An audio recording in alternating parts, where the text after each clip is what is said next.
Hello friends, welcome back to my channel. ఈరోజు ఒక tasty snack రెసిపీని ఈ వీడియోలో చూడబోతున్నాం. క్యాబేజీ పకోడీ లేదా క్యాబేజీ వడ. ఈ రెసిపీని ఏమని పిలుస్తారో మీరే కామెంట్ బాక్స్లో కామెంట్ చేసి చెప్పండి. ఇది ఒక ఈవినింగ్ టైం పాస్ రెసిపీ అని కూడా చెప్పుకోవచ్చు. ఇది పిల్లలైనా పెద్దవారైనా చాలా ఇష్టంగా తింటారు. ఈ రెసిపీని మీరు ఒకసారి ట్రై చేయండి.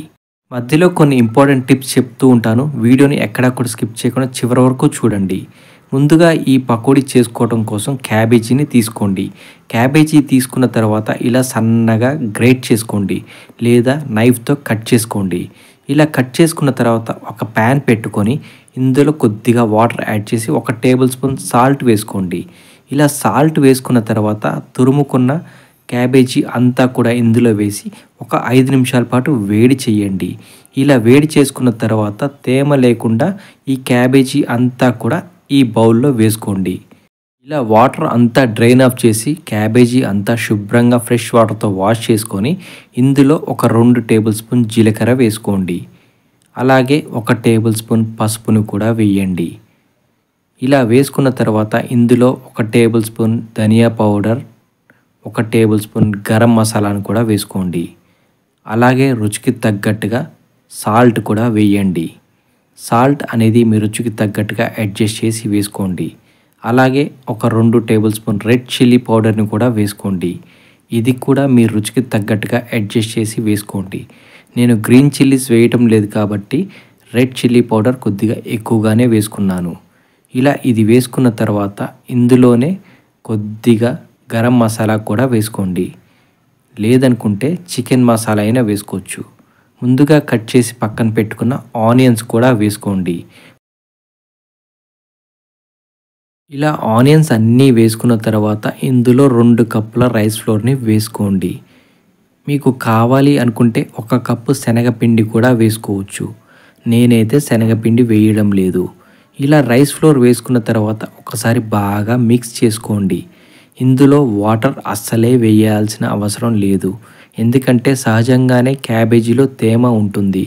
అదే తేమ సరిపోతుంది. కాబట్టి వాటర్ని యాడ్ చేయకండి. వాటర్ యాడ్ చేస్తే ఆయిల్ ఎక్కువగా పీలుస్తుంది. కాబట్టి వాటర్ని యాడ్ చేయకండి. ఇలా మొత్తం ఒకసారి బాగా మిక్స్ చేసుకున్న తర్వాత ఈ కన్సిస్టెన్సీ వచ్చే వరకు మిక్స్ చేసుకోండి. ఇలా వచ్చిన తర్వాత ఇందులోనే కొద్దిగా కరివేపాకు వేసుకోండి. మీ దగ్గర ఉంటే కొత్తిమీర, పుదీనా కూడా వేసుకోవచ్చు. ఇలా కరివేపాకు వేసుకున్న తర్వాత ఇందులోనే ఒక 1/2 table spoon fresh ginger garlic పేస్ట్ని కూడా వేసుకోండి. ఈ గార్లిక్ పేస్ట్ వేయటం వల్ల టేస్ట్ చాలా బాగుంటుంది. పకోడీలు చాలా రుచిగా ఉంటాయి. కాబట్టి ఇలా వేసుకొని ఒక్కసారి ఫైనల్గా మొత్తం కలిసేలాగా బాగా మిక్స్ చేసుకోండి. ఇలా మిక్స్ చేసి ఒక 10 నిమిషాల పాటు రెస్ట్ ఇవ్వండి. ఇప్పటివరకు వీడియోని లైక్ చేయని వారు ఉంటే లైక్ చేయండి. అలాగే ఛానల్ని సబ్స్క్రైబ్ చేయని వారు ఉంటే సబ్స్క్రైబ్ కూడా చేయండి. ఇప్పుడు ముందుగా స్టవ్ ఆన్ చేసి స్టవ్ పై ఒక ప్యాన్ పెట్టుకోండి. ప్యాన్ కొద్దిగా హీట్ అయిన తర్వాత ఇందులో ఆయిల్ వేసుకోండి. ఆయిల్ అనేది కొద్దిగా ఎక్కువగానే వేసుకోండి. ఎందుకంటే క్యాబేజీ ఫ్రై చేసేటప్పుడు ఆయిల్ కొద్దిగా ఎక్కువగానే పీలుస్తుంది.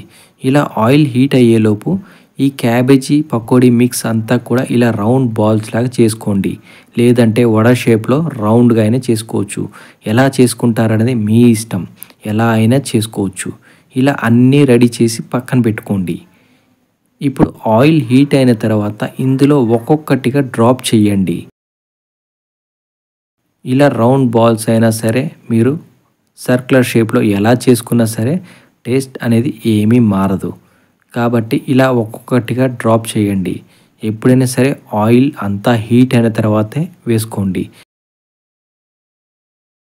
ఇలా ఇవన్నీ వేసుకోవటం అయిన తర్వాత ఒక 2 నిమిషాల పాటు అస్సలే కదిలించకండి. ఇలా ఒక 2 నిమిషాల పాటు బాగా వేగనివ్వండి. ఇలా వేగిన తర్వాత సెకండ్ సైడ్ ఫ్లిప్ చేయండి. కూరగాయల్ని డీప్ ఫ్రై చేస్తే వాటిలో ఉన్న పోషక విలువలన్నీ నశిస్తాయి. అందుకని క్యాబేజీని డీప్ ఫ్రై చేయడం నాకు ఇష్టం ఉండదు. ఎప్పుడైనా అకేషనల్గా ఇలాంటివి తినొచ్చు, కానీ రెగ్యులర్గా మాత్రం తినకండి. ఇది ఒక టైంపాస్ రెసిపీ మాత్రమే. ఇలా డీప్ ఫ్రై చేయటం వల్ల ఇందులో ఉన్న పోషక విలువలు నశిస్తాయి. మనం తిన్నా కానీ హెల్త్కి అంత మంచిది కాదు. కాబట్టి అకేషనల్గా టైంపాస్గా మాత్రమే దీనిని చేసుకోండి. క్యాబేజీని తరచుగా తినటం వల్ల ఎన్నో ప్రయోజనాలు ఉన్నాయి.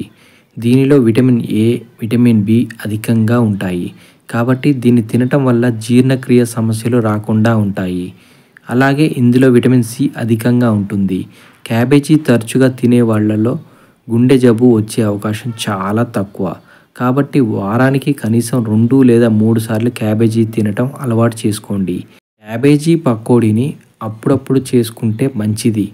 పిల్లలకి స్నాక్స్గా ఉపయోగపడుతుంది. కాబట్టి దీనిని ఒక టైంపాస్ స్నాక్ రెసిపీగా చెప్పుకోవచ్చు. ఇలా ఒక 5 నిమిషాల పాటు బాగా ఉడికిన తర్వాత 2 వైపులా గోల్డెన్ బ్రౌన్ కలర్ వచ్చే వరకు ఈ పకోడీని వేయించుకోండి. ఇలా బాగా వేగిన తర్వాత ఒక స్టెయినర్ సహాయంతో ఈ పకోడీని తీసి సపరేట్ బౌల్లో ట్రాన్స్ఫర్ చేసుకోండి. ఇలా చేసుకునేటప్పుడు ఇందులో ఆయిల్ ఎక్కువగా ఉంది అనిపిస్తే ఆ బౌల్లో టిష్యూ పేపర్ వేసుకోండి. ఆయిల్ అంతా కూడా టిష్యూ పేపర్ లాగేస్తుంది. ఇలా ఈ పకోడీని రెడీ చేసుకోండి. ఇలా ఆయిల్ మళ్ళీ ఒకసారి హీట్ చేసుకొని మిగిలిన పిండి అంతా కూడా ఇలా రౌండ్ షేప్లో చేసుకొని మొత్తం మళ్ళీ ఒకసారి వేసుకోండి. సేమ్ ప్రాసెస్ని రిపీట్ చేయండి. ఇలా ఈ క్యాబేజీ తోటి పకోడీలాగా ఇలా వడ షేప్లో ఎలా అయినా చేసుకోవచ్చు.